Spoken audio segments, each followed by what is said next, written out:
Hello! Alright, mga kaplastic, and this is me again, Pixu. Right back at it again with another content. At tatalakayin po natin ang tungkol dito sa isang ministro ng isang religious group, which is hindi ko na po kailangan banggitin. Alam nyo na yun kung alin yun at kung ano yung nangyari, mga kaplastik. So, ang nangyari dito, mga kaplastik, ay hinuli sila ng FBI dito sa Amerika. Sabi dito, Glenn Salvador Payabyab, a minister of the Iglesia ni Cristo, Church of Christ, under Eduardo Manalo from the Staten, New York congregation, was arrested after allegedly texting a 12-year-old girl and attempting to meet her in parking lot. The arrest was made by undercover agent from the Protect Our Children organization and New York Police District as Glendora. Attempted to meet the minor at New Springville. The arrest was made April 3, 2025 on the same location where meetup was supposed to be. Video from Protect Our Children. Imagine mo, sa kanila, sa ibang bansa, sa New York, pinapahalagahan ang proteksyon para sa mga kabataan at kababaihan, mga kaplastik. Samantala dito sa Pilipinas, pag yan nang nangyari, ang sasabihin niyan ay dadaan pa sa due process at kung ano-anong investigasyon, mga kaplastik. Ganon ang pangit na sistema dito sa Pilipinas, mga kaplastik. Kung paano sila umaandar ang justice system dito. Kumpara sa Amerika na talagang inaaresto nila once na napatunayan na minor talaga yung kanilang binibirada, mga kaplastik. So ayan ang nakakalungkot na ang Pilipinas hindi kayang pumantay sa justice system ng ibang bansa. So anong nangyayari kapag ang mga malalaking tao ang naakusahan, sasabihin lang nila wala kayong sapat na ebidensya at sasabihin ng korte dito sa Pilipinas na hanggat wala, hindi pa tawag dito, mananatiling inosente ang akusado hanggat wala pang napapatunayan ng korte na guilty siya. Kaya ang nangyayari, nadidismiss na lang ang kaso dahil sa sobrang daming hearing at kung ano-ano pa. Hanggang sa madaan na lang to sa bantaan na aregluhan. Na kapag hindi ka pa nakapag-areglo sa kanila, ay babantaan ka at papatayin ka. Gaya ng nangyari sa Pepsi Paloma case. Ganon na ganon, mga kaplastik. Papatayin yung pamilya para lang tumahimik, which is talagang napakahina ang justice system kapag ordinaryong tao ka lang dito sa Pilipinas. Samantala sa New York, talagang pinaninindigan ng kanilang mga layunin na kung may mga nag-a-attempt na mangharas o gumawa ng krimen sa mga kabataang kagaya nito. So panoorin natin yung video, aktual na aresto, mga kaplastik.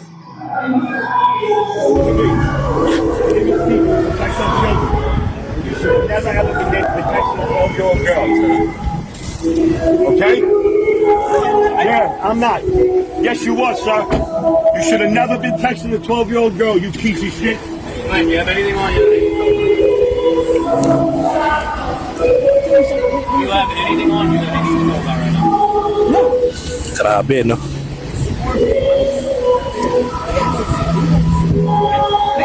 Church! Church! Church of Christ!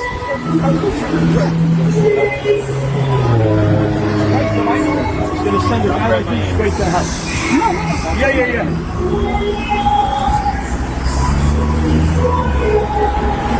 Di siya kinikilabutan, kaya sabihin niya Church of Christ siya.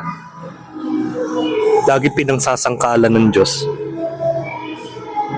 How ironic na si Gold Dagal ang nagpatunay na mayroon talagang kalokohang nangyayari sa kanilang sekta. Which is ganyan talagang nangyayari dyan. Hindi na lang nagsasalita yung iba kasi nga impluensya. Diba? Kapag may impluensya yung mga nabangga mo, magtitikong bibig ka na lang. Pero sa Amerika, hindi yan sinisino. Maging sa Singapore, hindi sinisino yung mga yan. Wala silang pakialam kung sang ka Poncio Pilatong may impluensyang nilalang ka. Basta may ginawa kang kababuyan, kademonyohan sa ibang tao, sa mga inosente, lalong-lalo na sa mga kabataan, ay talagang mananagot ka sa batas. Dito sa Pilipinas, walang ganon. Palakasan dito eh. Ganon ang nangyayari.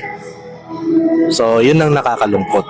Sobrang bullshit na talaga ang Pilipinas, mga ka-plastic. Panorin natin.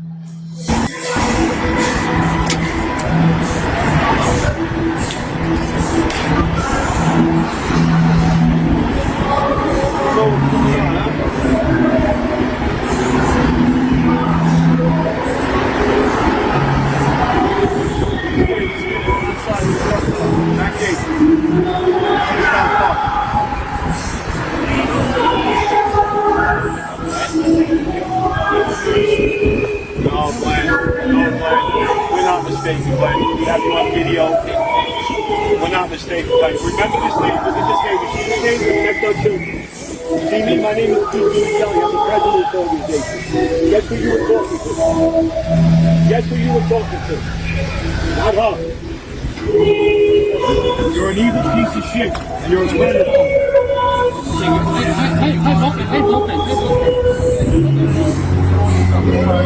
You're the tough Siya makakapalag dyan. across the parking lot. No, right where the double park. Get right now. On! Right here. I got it. I got all your stuff. Don't worry. Let's go. Hey, Glenn. Sige, tigilan na natin yung video. Panorin naman natin, basahin naman natin yung opinion ng isang netizens, mga ka-plastic.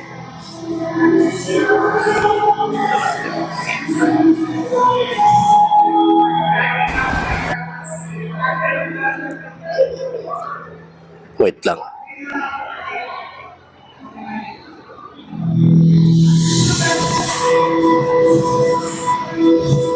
Wait lang, mga ka-plastic.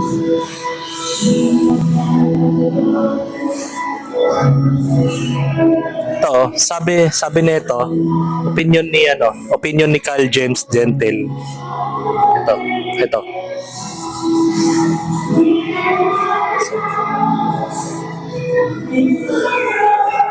Sabi niya, ang hirap po nung ministro mo, tanga ang kanyang perverted text. Lahat ng kabastusan ang sinabi niya, kakainin niya yung noong 12 years old, nakasulat yung nakita yon yung nanay nung 12 years old girl. Tapos nagpadala pa siya ng mga bastos na litrato niya, labas ang kanyang Tapos pinadalhan pa niya ng websites ng mga kabastusan sa hub. Tapos marami explicit yung isa sa mga message. Ang sabi niya, kakainin kita, hihimudin kita, didilaan kita, buong katawan, talaga sa bata. Nandoon lahat sa text message nung bata na kinuha ng nanay at pinakita sa pulis kung paano malulusutan yan. Yan yung actual na opinion ni Carl James Gentil, mga ka-plastic. So, isipin mo, umaanib ka sa mga ganitong klaseng religious group. Samantalang nakasalalay dito ang kinabukasan ng iyong kaluluwa. Isipin mo na lang, isinaalang-alang mo yung kaluluwa mo sa mga ganitong klaseng religious group. Tapos, di mo alam na may mga kababuyan palang ginagawa yung mga hinayupak na nilalang na ito na nagpapayaman at nagpapalaki ng kanilang platform o impluensya dito sa Pilipinas maging sa ibang bansa. Tapos ganito ang pinaggagawa niya na legit at totoo ang mga joke ni Gold Dagal, mga ka-plastic, na talagang alam mo base sa kanilang karanasan na talagang naninibak sila ng mga kababaihan. Even sa mga miyembro nila. So mga kaplastik, bahala na kayo kung paniniwalaan nyo pa po itong religious group na ito. Pero ang akin lang naman, kaluluwan nyo naman yan eh. Hindi naman kita pipigilan sa mga kagustuhan mo. Ang importante doon, kung saan ka naniniwala, kung sa Diyos ba, o sa mga taong ito, bahala na kayo. Hindi naman kita dinidiktahan na umalis ka sa mga nasamahan na yan. Kung saan ka komportable, doon ka. Pero isa lang ang masasabi ko sa'yo, may questioning ka pa rin ng Diyos sa darating na paghuhukom, mga kaplastik. So hanggang dito na lang ang aking opinion, and this is me again, Big So, lagi nagsasabing ang mga plastic ay matagal mabulok dahil ang mga plastic ay toxic. Kaya, what's up mga kaplastik? And this is Kambid, commentary video ng video live stream. Signing out. Alright. Mga kaplastik, kung nagustuhan nyo ang aking video, isubscribe nyo lang ang aking channel. At the same time, i-hit nyo rin ang notification bell at yung all para ma-notify kayo sa aking susunod ko pang video sa aking YouTube channel. Maraming salamat po mga kaplastik.